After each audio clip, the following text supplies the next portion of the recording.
Hello ಎಲ್ರಿಗೂ ನಮಸ್ಕಾರ. ಎಲ್ಲರೂ ಹೇಗಿದ್ದೀರಾ? ಇವತ್ತು ಸೋಯಾ ಚಂಕ್ಸ್ ಪಲಾವ್ ಮಾಡೋದು ಹೇಗೆ ಅಂತ ನೋಡ್ಕೊಂಡು ಬರೋಣ ಬನ್ನಿ. ಒಂದು ಕುಕ್ಕರಲ್ಲಿ 2 ಸ್ಪೂನಷ್ಟು ತುಪ್ಪ ಹಾಕ್ಕೊಂಡಿದ್ದೀನಿ. ಆಮೇಲೆ ಸ್ವಲ್ಪ ಸೋಂಪು ಹಾಕ್ಕೊಂಡಿದ್ದೀನಿ. ಇದಾದಮೇಲೆ ಸ್ವಲ್ಪ ಶಾಹಿ ಜೀರಾ ಅಂತ ಬರುತ್ತಲ್ಲ, ಅದೊಂದು ಸ್ವಲ್ಪ ಹಾಕ್ಕೊಂಡಿದ್ದೀನಿ. ಇದಾದಮೇಲೆ ಒಂದು ತುಂಡಷ್ಟು ಚಕ್ಕೆ ಹಾಕ್ಕೊಳ್ಳಿ. ನಾನೊಂದು ಸ್ವಲ್ಪ ರುಬ್ಬಕ್ಕೂ ಹಾಕಿದ್ದೀನಿ, ಹಾಗಾಗಿ ನಾನು ಒಂದು ತುಂಡು ಚಿಕ್ಕ ತುಂಡು ಚಕ್ಕೆ ಹಾಕಿದ್ದೀನಿ. ಅದಾದಮೇಲೆ ಒಂದಷ್ಟು ಅಗಲ ಕಲ್ಲುವ ಹಾಕ್ಕೊಳ್ಳಿ. ಇದಾದಮೇಲೆ ನಾನು ಒಂದು ಪಲಾವ್ ಎಲೆ ಹಾಕಿದ್ದೀನಿ, ನೀವು ಬೇಕಾದರೆ 2 ಹಾಕ್ಬೋದು. ಆಮೇಲೆ ಒಂದು 4 ಮೀಡಿಯಮ್ ಸೈಜ್ ಈರುಳ್ಳಿ ಹಾಕ್ಕೊಂಡು ಫ್ರೈ ಮಾಡ್ಕೊಳ್ತಾ ಇದ್ದೀನಿ. ಇದಾದಮೇಲೆ ಒಂದು 4 ಮೀಡಿಯಮ್ ಸೈಜ್ ಟೊಮ್ಯಾಟೋನ ಫ್ರೈ ಮಾಡ್ಕೊಳ್ತಾ ಇದ್ದೀನಿ. ಇದು ಸೇಮ್ ಮಟನ್ ಪಲಾವ್ ಇದ್ದಂಗೆ ಇರುತ್ತೆ, ಚಿಕನ್ ಪಲಾವ್ ತಿಂದಂಗೆ ಅನಿಸುತ್ತೆ ನಿಮಗೆ.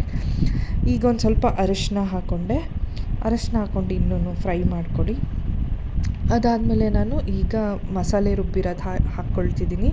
ಶುಂಠಿ, ಬೆಳ್ಳುಳ್ಳಿ, ಹಸಿಮೆಣಸಿನ್ಕಾಯಿ, ಕೊತ್ತಂಬರಿ ಸೊಪ್ಪು, ಚಕ್ಕೆ, ಲವಂಗ ಇದಿಷ್ಟನ್ನು ರುಬ್ಕೊಂಡಿದ್ದೀನಿ ನಾನು.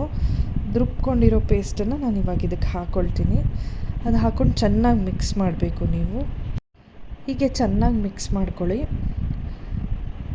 ಒಂದು ಗ್ರೀನ್ ಕಲರ್ ಬರುತ್ತೆ.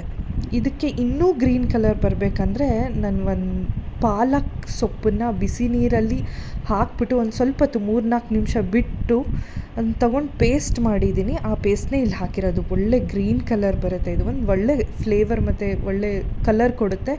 ಹಾಗೆ ಅದು ಹೆಲ್ದಿ ಕೂಡ, ಅದು ಎಲ್ರಿಗೂ ಗೊತ್ತಿರೋ ಅಂಥದ್ದೇ. ಸೊ ಚೆನ್ನಾಗಿ ಮಿಕ್ಸ್ ಮಾಡ್ಕೊಳ್ಳಿ. ಆಮೇಲೆ ಒಂದು ಸ್ವಲ್ಪ ಉಪ್ಪು ಹಾಕ್ಕೊಳ್ಳಿ. ನಾನು ಕಲ್ಲುಪ್ಪು ಹಾಕ್ಕೊಳ್ತಾ ಇದ್ದೀನಿ ಇಲ್ಲಿ. ನಿಮ್ಮ ರುಚಿ ತಕ್ಕಷ್ಟು ಉಪ್ಪು ಹಾಕ್ಕೊಳ್ಳಿ. ನಾನು ಇಲ್ಲಿ ಹಾಕ್ಕೊಂಡಿರೋದು ಆ್ಯಕ್ಚುಲಿ ಸಾಲಿಲ್ಲ, ಕೊನೆಗೆ ನಾನು ಪುನಃ ಹಾಕ್ಕೊಂಡೆ. ಇದಾದಮೇಲೆ ಚೆನ್ನಾಗಿ ಮಿಕ್ಸ್ ಮಾಡಿಕೊಂಡು ಸೋಯಾ ಚಂಕ್ಸು ಬಿಸಿ ನೀರಲ್ಲಿ ಹಾಕಿ ಸ್ವಲ್ಪ ಬಿಟ್ಟರೆ ಅದು ಸೋಯಾ ಚಂಕ್ಸ್ ಊದ್ಕೊಳ್ಳುತ್ತೆ. ಅದನ್ನು ಚೆನ್ನಾಗಿ ಅದನ್ನು ನೀರನ್ನು ಹಿಂಡಿಬಿಟ್ಟು ಈ ಥರ ಇರುತ್ತೆ, ಈ ಥರ ಕಾಣುತ್ತೆ. ಇದನ್ನು ಹಾಕ್ಕೊಂಡು ಚೆನ್ನಾಗಿ ಫ್ರೈ ಮಾಡ್ಕೊಳ್ಳಿ. ನಮ್ಮ ಮನೇಲಿ ನಾನು ಮಾಡೋ ಪುಲಾವ್ ಅಂದರೆ ಎಲ್ರಿಗೂ ಇಷ್ಟ, ಸಖತ್ ಇಷ್ಟ. ನನ್ನ ಹಸ್ಬೆಂಡ್ಗಂತೂ ತುಂಬ ಇಷ್ಟ. ನನ್ನ ಮಟನ್ ಪಲಾವ್ನು ಅಷ್ಟೇ ಚೆನ್ನಾಗಿ ಮಾಡ್ತೀನಿ. ಸೊ ಇದು ಕೂಡ ಮಟನ್ ಪಲಾವ್, ಚಿಕನ್ ಪಲಾವ್ ಈಕ್ವಲ್ಲೇನೆ. ಸೊ ಈಗ ನೋಡಿ, ಅಕ್ಕಿ ಚೆನ್ನಾಗಿ ತೊಳ್ಕೊಂಡಿರೋ ಅಕ್ಕಿನ ಇದಕ್ಕೆ ಫ್ರೈ ಮಾಡೋಕ್ಕೆ ಪ್ಯಾನ್ಗೆ ಹಾಕ್ಬಿಡೋಣ.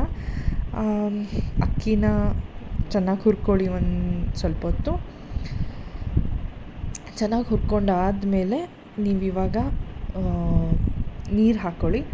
ನಾನು ಅಳತೆ ತಕ್ಕಂತೆ ನೀರು ಹಾಕಿದ್ದೆ. ಎಲ್ರಿಗೂ ಗೊತ್ತಿರೋ ಹಾಗೆ 1 ಗ್ಲಾಸ್ ಅಕ್ಕಿಗೆ 2 ಗ್ಲಾಸಂಗೆ ನೀರು, ಅದೆಲ್ರಿಗೂ ಗೊತ್ತು. ನಾನು 1.25 ಪಾವ್ ಅಕ್ಕಿ ತೊಗೊಂಡಿದ್ದೆ. ಸೊ ಈಗ ಲಿಡ್ ಮುಚ್ಚಿಬಿಟ್ಟು ವಿಷಲ್ ಹಾಕ್ಬಿಡಿ.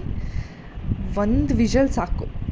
1 ವಿಷಲ್ ಆದಮೇಲೆ ಜೋರಾಗಿ ವಿಷಲ್ ಬರುತ್ತೆ, ಆಫ್ ಮಾಡಿ. ಅದಾದಮೇಲೆ ಸೋಯಾ ಚಂಕ್ಸ್ ಪುಲಾವ್ ರೆಡಿ. ತೆಗೆದು ನೋಡಿ ಹೇಗಿದೆ ನೋಡಿ. ಒಳ್ಳೆ ಯಾವುದೋ ಮೀಟ್ ಚಂಕ್ಸ್ ಇದ್ದಂಗೆ ಇದೆ ನೋಡಿ. ಸೇಮ್ ಇಷ್ಟು ಯಮ್ಮಿಯಾಗಿ ಕಾಣಿಸ್ತಾ ಇದೆ ನೋಡಬೇಕಾದ್ರೇ. ನಿಮ್ಗೆ ನೋಡೋಕ್ಕೆ ಸ್ವಲ್ಪ ಎಣ್ಣೆ ಕಮ್ಮಿ ಅಂತ ಅನಿಸುತ್ತೆ, ಬಿಕಾಸ್ ನಾನು ಎಣ್ಣೆ ಹಾಕಿಲ್ಲ, ಬರೀ ತುಪ್ಪ ಹಾಕಿರೋದು. ಇನ್ನೊಂದು ಸ್ವಲ್ಪ ಎಣ್ಣೆ ಹಾಕೋಬೇಕು ನೀವು. ನೋಡಿ ಇಲ್ಲಿ ಸೋಯಾ ಚಂಕ್ಸ್ ಪಲಾವ್ ರೆಡಿ. ನಮ್ಮನೆ ನೇಬರ್ ಮಕ್ಕಳು ಬಂದಿದ್ದರು, ಅಂದರೆ ನಮ್ಮನೆ ಪಕ್ಕ ಮನೆ ಕಟ್ಟಿಸ್ತಾ ಇದ್ದಾರೆ, ಅವರು ವಾಚ್ಮ್ಯಾನ್ ಮಕ್ಕಳು ಬಂದಿದ್ದರು ಊಟಕ್ಕೆ ಅಂತ. ಸೊ ಆ ಮಕ್ಕಳು ತುಂಬ ಹೆಲ್ಪ್ ಮಾಡ್ತಾರೆ ನಮ್ಗೆ, ಅದು ಇದು ಅಂದ್ಕೊಂಡು. ಸೊ ಆ ಮಕ್ಕಳಿಗೆ ಊಟಕ್ಕೆ ಬಂದಿದ್ದರು, ಅವ್ರಿಗೆ ಕೊಟ್ಟಿದ್ದೀನಿ. ಹಾಗೆ ನನ್ನ ಮಗಳು ಅವ್ರ ಜೊತೆನೇ ಕೂತ್ಕೋತೀನಿ ಅಂತ ಹಠ ಮಾಡಿದ್ಲು. ಸೊ 3 ಜನ ಕೂತ್ಕೊಂಡು ಊಟ ಮಾಡ್ತಾಯಿದ್ದಾರೆ. ನೀವು ನೋಡ್ಬೋದು ಇಲ್ಲಿ.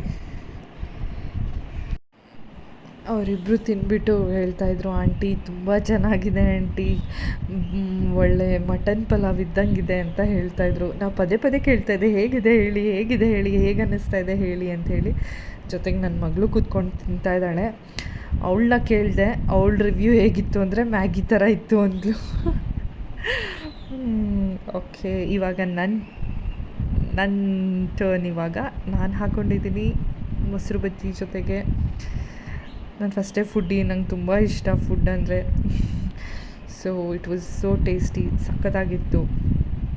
ಸೊ ಮಟನ್ ಯಾರ ಮನೇಲಿ ಮಾಡೋದಿಲ್ಲ, ಮಟನ್ ಚಿಕನ್, ಅವರು ಅಂದರೆ ಶ್ರಾವಣ ಕಾರ್ತಿಕ ಅಂತ ಬಂದಾಗೆಲ್ಲ ಯಾರ್ಯಾರು ತಿನ್ನಲ್ಲ ಅವರು ಇದನ್ನು ಮಾಡ್ಕೊಂಡು ತಿನ್ಬೋದು.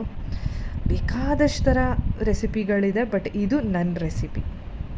ಇಷ್ಟ ಆಗಿದರೆ ಲೈಕ್, ಕಮೆಂಟ್ ಮತ್ತು ಶೇರ್ ಮಾಡಿ. ಹಾಗೆಯೇ ಸಬ್ಸ್ಕ್ರೈಬ್ ಮಾಡೋದು ಮರಿಬೇಡಿ. Thank you.